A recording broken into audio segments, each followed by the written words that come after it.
चलिए सभी लोग आगे लगभग आते रहेंगे, एक आध बच्चा और अगर बाकी है तो आते रहेंगे। अब आपके सामने है अगला टॉपिक हमारे चैप्टर का, और सेकंड लास्ट टॉपिक है ना। इसके बाद आखिरी टॉपिक है वाष्पीकरण। ये सेकंड लास्ट टॉपिक में क्या, अभी तक हमने पढ़ लिया कि पदार्थ की अवस्थाएं होती हैं, कुछ अवस्थाओं में पाए जाते हैं पदार्थ।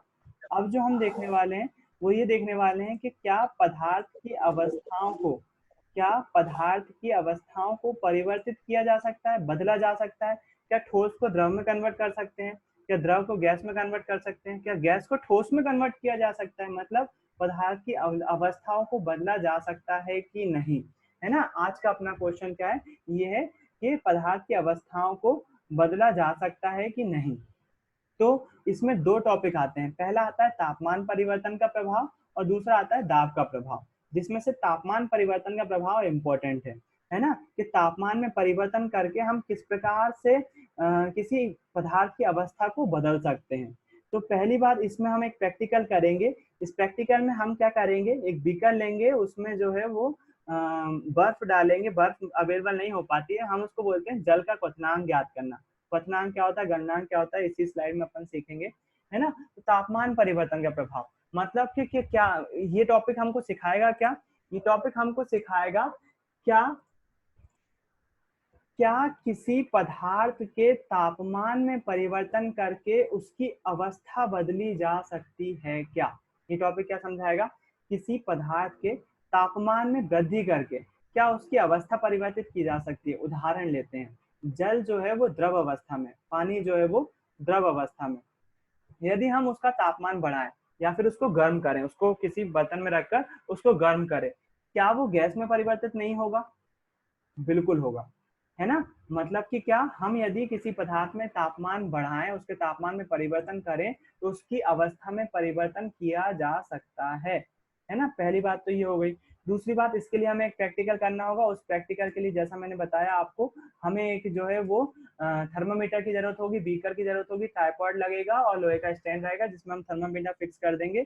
उसको जो है वो हम गर्म करेंगे। आज तो वीडियो नहीं दिखाऊंगा मैं, कल इसकी वीडियो दिखाऊंगा, जो बच्चे पुराने कर चुके हैं। यदि आप स्कूल के पेज पर अवेलेबल हो तो उस वीडियो की मैं लिंक दे दूंगा आपको। वो वीडियो जो है वो आप फेसबुक पे या यूट्यूब पर भी देख सकते हो, पुराने बच्चों ने किया हुआ है, थर्मामीटर पे कैसे पारा चढ़ता है उसका सबका वीडियो बनाया हुआ है, वो देखिएगा आप।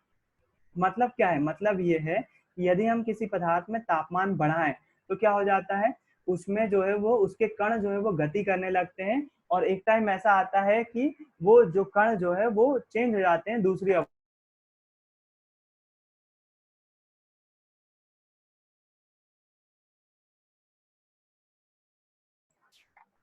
मतलब कि यदि हम पानी को गर्म करें, तो अगर उसको हम गर्म करते, तो मैंने आपको बताया कि गर्म करने पर क्या होता है, उसके कणों के बीच क्या हो जाती है, गति तेज हो जाती है।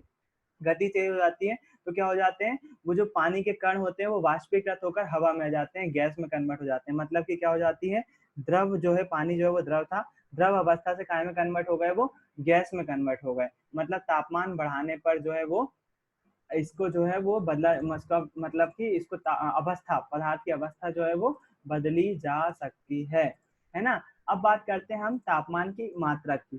तापमान का मात्रक क्या होता है, तो तापमान के भैया तीन मात्रक सर्वाधिक प्रचलित हैं, है ना। तीन मात्रक कौन कौन से, उस पर चर्चा करता हूँ मैं। थोड़ा सा ये स्लाइड बढ़ा दूं। यदि हम बात करें तापमान के कितने मात्रक मौजूद हैं, तो तापमान के तीन मात्रक मौजूद हैं। कौन कौन से, वो मैं बताता हूँ आपको। तीन मात्रक कौन कौन से, पहला मात्रक है डिग्री सेल्सियस। डिग्री सेल्सियस, है ना, इसको ऐसे लिखते हैं, ऐसा डिग्री बनाते हैं और सी लिखते हैं, डिग्री सेल्सियस।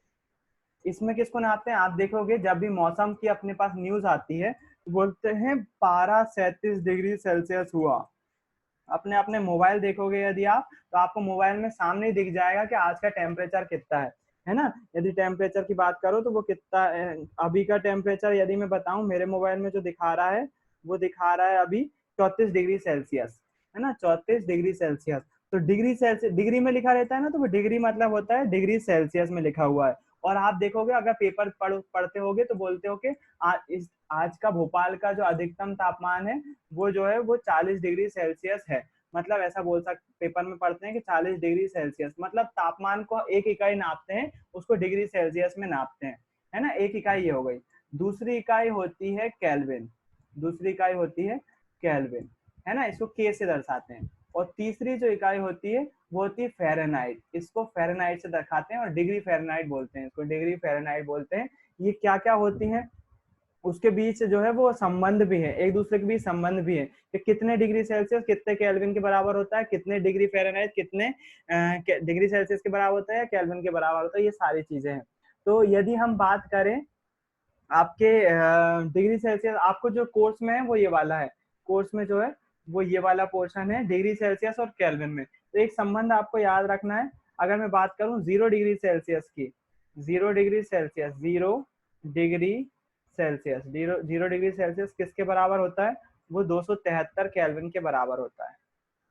ये क्वेश्चन आता है, ऑब्जेक्टिव में भी आता है आपको सॉल्व करने के लिए, और जो है वो ऑब्जेक्टिव में भी आ सकता है और क्वेश्चन भी सॉल्व करने को आ सकता है कि फलाने ढिमके को ये चेंज करो, इनमें से ये चेंज करो, इसमें से ये चेंज करो, है ना, चेंज करने के लिए आ सकता है। तो बिल्कुल आपको वो याद रखना है कि कितने डिग्री कितने सेल्सियस के बराबर होता है। एक विशिष्ट बात भी है, लेकिन आज टाइम मिलेगा तो वो बताऊंगा मैं, डिग्री सेल्सियस को फ़ारेनहाइट में कन्वर्ट करने के लिए। अगर नहीं बता पाया तो कल की क्लास में बताऊंगा। तो आज जो है वो अपन ये सीख रहे हैं डिग्री सेल्सियस को कैसे कन्वर्ट कर सकते हैं 273 में। उसके लिए मैंने यहाँ पर सीधी सी बात यहाँ पर लिखी हुई है। यदि यदि आपसे बोला जाए कि तापमान की माप केल्विन से काय में कन्वर्ट करने के लिए आए, डिग्री सेल्सियस में बदलने के लिए आए, तो क्या करना है, तापमान से 273 घटा देना चाहिए। यदि आपसे बोला है केल्विन, आपको बोल दिया है कि भैया आपको जो है वो बताना है कि 500 केल्विन को चेंज करना है आपको डिग्री सेल्सियस में। बताओ 500 केल्विन डिग्री सेल्सियस में कितना होता है। तो आपको क्या करना पड़ेगा, वैसे तो अगर लीगल प्रोसीजर देखो, लीगली कैसे करना पड़ेगा आपको सॉल्व, देखो लंबा वाला तरीका बताता हूँ पहले, फिर उसका शॉर्टकट ट्रिक बताता हूँ कि कैसे कैसे सॉल्व होगा। तो 0 डिग्री सेल्सियस बराबर से 273 होता है, ये तो हमको पता चल गया। हमसे पूछा हुआ है कि यदि 500 केल्विन तापमान है कहीं का, 500 केल्विन तापमान है, तो आप हमें बताओ तो वो डिग्री सेल्सियस में कितना होगा, डिग्री सेल्सियस में कितना होगा, डिग्री सेल्सियस में आपको बताना है कि यहाँ पर कितना होगा वो। तो अपन कैसे करते हैं इसको सॉल्व करने के लिए, एक तरीका होता है। क्या तरीका होता है, 500 पूछा है ना हमसे, 500 पूछा है, तो अगर हमको ये पता चल जाए 273 में क्या जोड़ें कि 500 मिल जाए हमको, 273 में क्या जोड़ें कि 500 मिल जाए। तो देखो इसको अगर हम ऐसे याद करें, इसको मान लिया कि x जोड़ने पर हमको क्या मिल जा रहा है, 500 मिल जा रहा है। इसको मैं समीकरण के रूप में लिखूं, 273 प्लस x इक्वल्स टू 500। देखना एक बड़ा तरीका बता रहा हूँ मैं, समझ में नहीं आएगा शायद। 273 में x जोड़ने पर कितना हो जाएगा, 500। हमको x की वैल्यू चाहिए, x को यहीं रहने दें, 500 में से क्या घटा दें, 273 घटा दें, 500 में से 273 घटा दें। अगर 500 में से 273 घटाएंगे तो कितना आएगा, ये तो कितना हो जाएगा, 27 हो जाएगा, और 227 कुछ आएगा। x की वैल्यू कितनी आएगी, 227। कैसे ज्ञात किया मैंने 227, 500 में से 273 घटाना है, घटा लेना आप, है ना, आ जाएगा आपको समझ में। वो मैथ्स का फॉर्मूला है, मेरा काम नहीं है वो मैथ समझाना, मैथ्स आपको होना चाहिए, दिमाग लगाओ। घटाए तो है, क्या करा, x की वैल्यू आ गई 227। मतलब कि क्या, मतलब कि मैं यदि 227 घटाता हूँ, इसमें से 227 घटाता हूँ, किस में से, 273 में से, 273 में से 227 घटाता हूँ तो मुझे, सॉरी घटाता नहीं, जोड़ता हूँ, जोड़ना है ना, 227 जोड़ता हूँ तो मुझे कितना मिल जाएगा, 500 मिल जाएगा। अच्छा एक बात याद रखो, मैथ्स का एक रूल है, बराबर के इस साइड जितने जोड़ते हैं इस साइड भी उतने जोड़ना पड़ते हैं। यहाँ पर मेरे को 500 केल्विन करने के लिए कितने जोड़ना पड़े, 227, इसलिए यहाँ पर भी कितने जोड़ूंगा, जीरो में जोड़ूंगा 227 डिग्री सेल्सियस। यहाँ पर इसको जोड़ा तो कितना हो गया, ये 500 केल्विन हो गया। यहाँ पर जीरो में मैं 227 जोड़ूंगा तो कितना हो जाएगा, 227 डिग्री सेल्सियस हो जाएगा। मुझे मालूम है समझ में नहीं आया होगा कैसे कन्वर्ट हुआ, मतलब 500 केल्विन को अगर मेरे को डिग्री सेल्सियस में लिखना है तो कितना हो जाएगा वो, 227 डिग्री सेल्सियस। मुझे 100% मालूम है कि बहुत सारे बच्चों को समझ में नहीं आया होगा। एक बार फिर से देखो, बोल क्या रहा हूँ, डिग्री सेल्सियस को आपको केल्विन में चेंज करना है। पहली बात ये तो समझ में आ गई कि तापमान की 3 इकाइयां मौजूद हैं, डिग्री सेल्सियस, केल्विन, फ़ारेनहाइट, है ना। इसके अलावा भी बहुत सारे देशों में होती होंगी, लेकिन ये मेन है, डिग्री सेल्सियस, केल्विन और फ़ारेनहाइट। अभी हम जो बात कर रहे हैं वो बात कर रहे हैं कि ये आज का आखिरी टॉपिक है, इसके बाद मैं नहीं पढ़ाऊंगा, इसके बाद कुछ इंटरेस्टिंग बताऊंगा आपको, है ना। तो ये अगर हम बात करें, हमारे पास एक रिलेशन है कि 0 डिग्री सेल्सियस बराबर से होता है 273 केल्विन। अब इसके क्वेश्चन कैसे पूछे जाते हैं, इसके क्वेश्चन ऐसे आते हैं, आपको बोल दिया किसी ने कि भैया 35 डिग्री सेल्सियस को 35 डिग्री सेल्सियस को केल्विन में कितना बोलेंगे, कितने केल्विन होता है, 35 डिग्री सेल्सियस कितने केल्विन के बराबर होता है, ये बताना है। इसका उल्टा भी पूछ सकते हैं, बोल दिया कि इतना डिग्री सेल्सियस मालूम नहीं है हमको, और यहाँ पर बोल दिया कि 300 केल्विन है, मतलब क्या, 300 केल्विन को आपको चेंज करना है डिग्री सेल्सियस में, है ना। इन दोनों में से कुछ भी पूछा जा सकता है, हम कैसे सॉल्व करेंगे उसको देखो। हम एक सवाल ले लेते हैं पहले सॉल्व करने के लिए। हमको जो है वो दिया हुआ है 35 डिग्री सेल्सियस दिया हुआ है, बोले 35 डिग्री सेल्सियस को केल्विन में कितना लिखते हैं वो बताओ, 35 डिग्री सेल्सियस को केल्विन में कितना लिखते हैं वो बताओ। हमको रिलेशन क्या पता है, हमको पता है कि 0 डिग्री सेल्सियस बराबर से कितना होता है, 0 डिग्री सेल्सियस बराबर से होता है 273 केल्विन, 273 केल्विन होता है। हमको कितना पता करना है, 35 डिग्री सेल्सियस बात याद करना है। तो मुझे क्या करना है, इसको 0 को क्या बनाना है, 35 बनाना है, 0 को क्या बनाना है, 35 बनाना है। कैसे बनाऊंगा मैं, अगर इसमें 35 जोड़ दूं तो बन जाएगा, 0 में 35 जोड़ेंगे तो कितना आ जाएगा, 35 ही आ जाएगा, बिल्कुल जाहिर सी बात है। अगर लेकिन मैथ का एक रूल है, बराबर के इस साइड जो भी जोड़ो घटाओ गुणा भाग करो वो इस साइड भी करना पड़ता है आपको, तो मुझे यहाँ भी 35 जोड़ना पड़ेगा। जोड़ देता हूँ, मेरे को आंसर तभी तो मिलेगा। मैंने 0 को 35 से जोड़ा तो यहाँ पर कितना आ गया, 35 डिग्री सेल्सियस आ गया, कितना आ गया, 35 डिग्री सेल्सियस आ गया। यहाँ पर मैं 273 में 35 जोड़ूंगा, 5 और 3 8 हो जाएगा, 7 3 10 हो जाएगा, 10 की 0 हासिल की 1, 2 और 1 308 केल्विन। मतलब कि मुझसे पूछा था 35 डिग्री सेल्सियस केल्विन कितना होता है, मैं बोलूंगा 35 डिग्री सेल्सियस केल्विन में होता है 308 केल्विन। कुछ कुछ समझ में आया, थोड़ा बहुत समझ में आया होगा। एक और सवाल करते हैं, पूरी तरह से समझ में जाएगा, है ना। अब आपको दिया हुआ है डिग्री सेल्सियस वाले सवाल करते हैं। आपको दिया हुआ है कि 50 डिग्री सेल्सियस को 50 डिग्री सेल्सियस को केल्विन कितना बोलेंगे, कितना केल्विन होगा 50 डिग्री सेल्सियस, कितना केल्विन, क्वेश्चन मार्क लगा दिया मैं, कितना केल्विन होगा। तो हमको निकालना है, तो हमको क्या पता है, हमको ये पता है 0 डिग्री सेल्सियस पता है, 0 डिग्री सेल्सियस बराबर कितना होता है, 273 केल्विन होता है, कितना, 273 केल्विन होता है। अब मुझे कितना चाहिए, 50 चाहिए, 0 में मैं क्या करूंगा, 50 जोड़ दूंगा, 50 जोड़ दिया। अब इधर जोड़ा 50 तो इधर भी जोड़ना पड़ेगा, इधर भी जोड़ दिया 50, 0 में 50 जोड़ेंगे कितना आएगा, 50 डिग्री सेल्सियस ही आएगा। बराबर से इसमें 50 जोड़ेंगे, 3 में 0 जोड़ेंगे तो 3 आएगा, 7 5 12 हो जाएगी, 12 की 2 हासिल की 1, 2 और 1 3, 323 केल्विन। मतलब 50 डिग्री सेल्सियस बराबर से कितना केल्विन होगा, 323 केल्विन होगा, 323 केल्विन।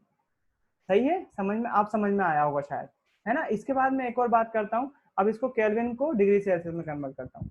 आपसे बोल दिया है कि भैया यहाँ पर जो है वो 300 केल्विन है, कितना, 300 केल्विन। आपको बोला है 300 केल्विन को चेंज करो कितने डिग्री सेल्सियस होगा, कितने डिग्री सेल्सियस होगा, ये पूछा हुआ है। फिर से वही बात, हमको क्या पता है वो निकालेंगे हम। हमको पता है 0 डिग्री सेल्सियस बराबर से होता है कितना, 273 केल्विन, 273 केल्विन। अब यहाँ पर दिक्कत ये, हमको 0 डिग्री सेल्सियस में पूछा है, 273 दिया हुआ है, दो मतलब केल्विन दिया हुआ है, केल्विन कितना दिया हुआ है, 300 दिया हुआ है।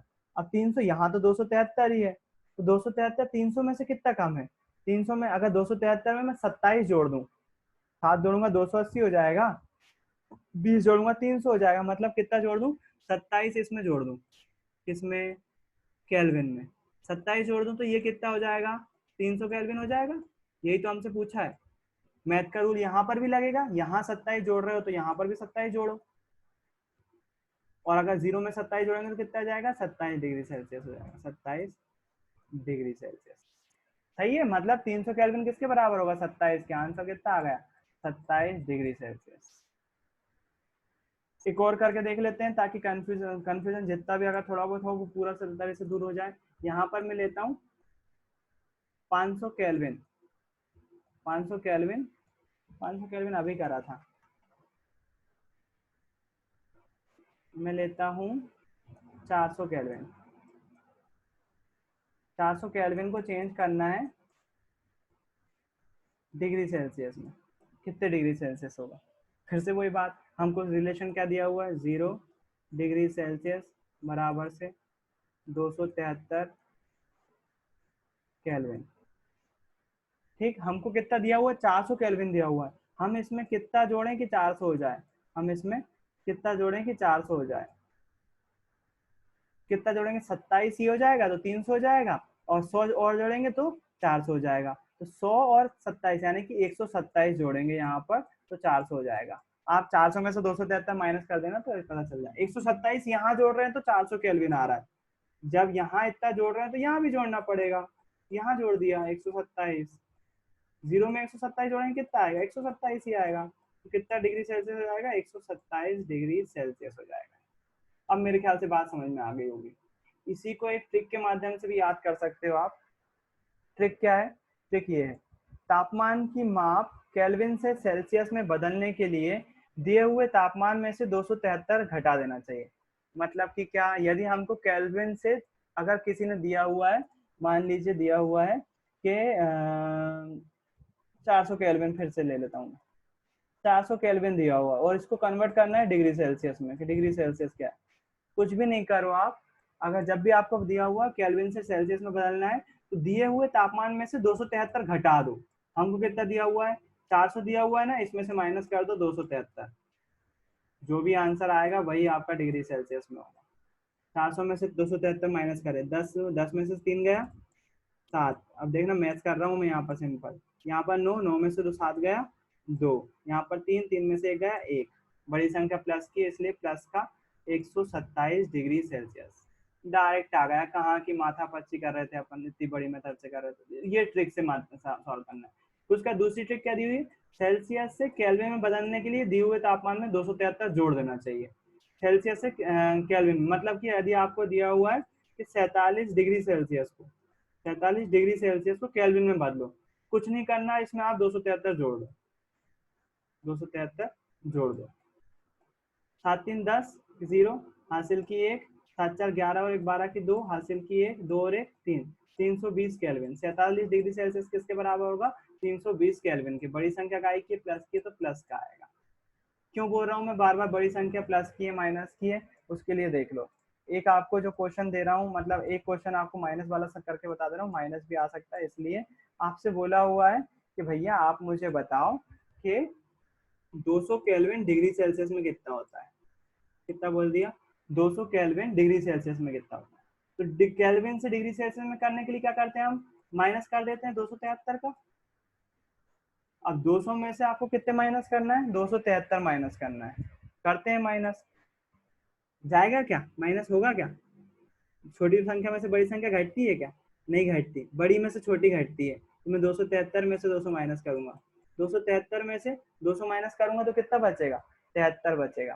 काय का बचेगा, लेकिन माइनस का बचेगा बेटा, माइनस का बचेगा। क्यों? क्योंकि बड़ी संख्या काय की है, माइनस की है। बड़ी संख्या काय की है, माइनस, इसलिए माइनस का 73 डिग्री सेल्सियस हो जाएगा। मेरे ख्याल से बात क्लियर हुई होगी। तो आपको मैं होमवर्क दूंगा, दो दो 2 से 3 सवाल दूंगा, केल्विन से डिग्री से 4 दूंगा, 2 केल्विन से डिग्री सेल्सियस के और 2 डिग्री सेल्सियस से केल्विन के। आप चाहो तो वो डेफिनेशन वाले क्वेश्चन को नेग्लेक्ट कर सकते हो, वो मत करिएगा। ये वाले क्वेश्चन जरूर करना है आपको, ये वाले क्वेश्चन करना जरूरी है ना। यहाँ पर जो लिखा हुआ है रिलेशन, ये लिखा हुआ है डिग्री सेल्सियस। वाइट चाहिए, वाइट। यहाँ पर सी नहीं लिखा हुआ है, ये डिग्री सेल्सियस लिखा हुआ है। ठीक है, तो ये बात मेरे ख्याल से क्लियर हो गई होगी आपको कि क्या बोलना चाह रहा था मैं। ये हो गया है ना। इसके बाद बचा हुआ है कि भैया अब ये वाली हो गई, तापमान के मात्रक हो गए कि 3 मात्रक होते हैं, डिग्री सेल्सियस, फ़ारेनहाइट और केल्विन। हमने डिग्री सेल्सियस से केल्विन में कन्वर्ट करना भी सीख लिया कि कन्वर्ट कैसे करते हैं। उसके बाद उसकी शॉर्ट ट्रिक भी देख ली कि शॉर्ट ट्रिक क्या होती है। अब आ जाते हैं गलनांक और क्वथनांक पे। गलनांक और क्वथनांक क्या बोलते हैं, जब हम ये प्रैक्टिकल करेंगे ना, आप देखोगे इस प्रैक्टिकल को जब हम परफॉर्म करेंगे तो बर्फ जब जब हम इसको परफॉर्म कर रहे होंगे तो क्या होगा, एक टाइम आएगा, ये देखो यहाँ पर बर्फ रखी हुई है, लिखा हुआ है इन्होंने बर्फ। जब हम इस बर्फ को गर्म करेंगे तो तापमान जो है वो आप देखोगे जो धीरे धीरे जो है वो थर्मामीटर में बढ़ना चालू होगा। थर्मामीटर अभी शायद आप लोगों ने देखा होगा या नहीं देखा होगा, आपको दिखाऊंगा मैं जब भी प्रैक्टिकल करेंगे। तो क्या होता है, तापमान बढ़ना चालू करता है। तो ये दोनों जो है ना, गलनांक और क्वथनांक, दोनों ही क्या है, तापमान है। कैसे तापमान है, फिर तापमान है तो अलग अलग क्यों है, तो ये तापमान कौन कौन से है, ऐसा तापमान जिस पर कोई वस्तु गलना शुरू करती है, गलना शुरू करती है, वो तापमान क्या कहलाता है, गलनांक कहलाता है। वो तापमान क्या कहलाता है, गलनांक कहलाता है।